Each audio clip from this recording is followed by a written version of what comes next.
जिसले पेट्रोल जोड़ा 150 रुपये से तो सारी PDM सड़कों पर सी, महंगाई मुकाओ जोड़ा मार्च हो रहा सन, तो अज जोड़ा 250 रुपये वे तो सारे आराम नाल बैठे ने।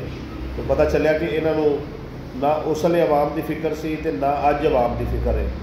ये अपने केस खत्म कराना चाहते सन और इन्हों को बर्दाश्त नहीं सी हो रहा कि इमरान खान जोड़े मुल्क की बेहतरी वास्ते प्रोजेक्ट कर रहा सी और उन्हें नाल इन्हां दी सियासत जिहड़ी है वो जीरो होती जा रही सी।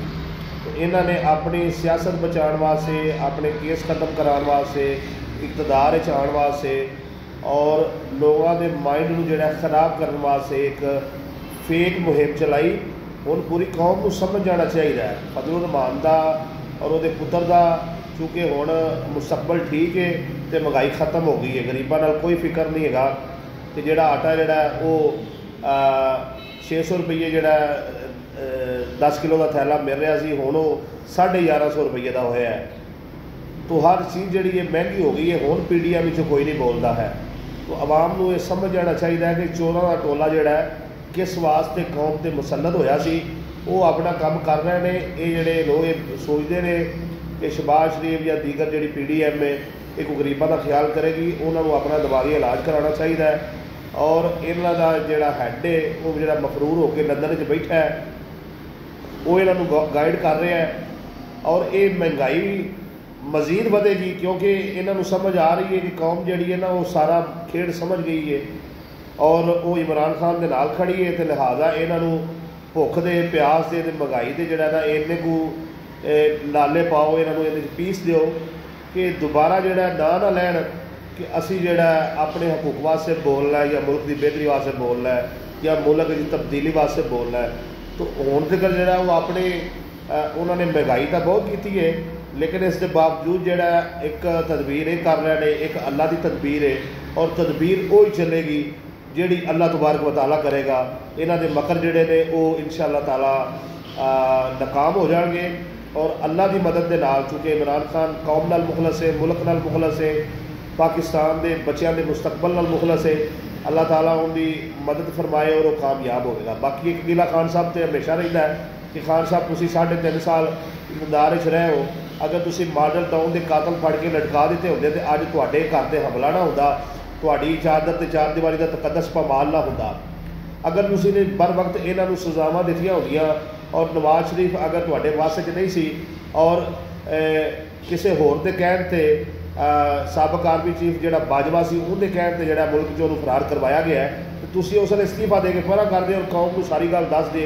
कौम तुसीं डायरी लैके निकले हो तो उस दिन भी तुहाडे नाल है और अगर जिस दिन ये तुसीं बेबस हो गया है जो उस दिन इस्तीफा देंदे तो इदों डबल आवाम अज तुहाडे नाल होंदी। तो बहरहाल खान साहब तुहानूं भी चाहिए कि ये जिहड़े तुहाडे ते 100 तो ज़ायद पर्चे हो गए इन्हां तो कोई सीखो और जो दोबारा इख्तियार च आओ इन्हों फौरन जोड़ा लटका दो।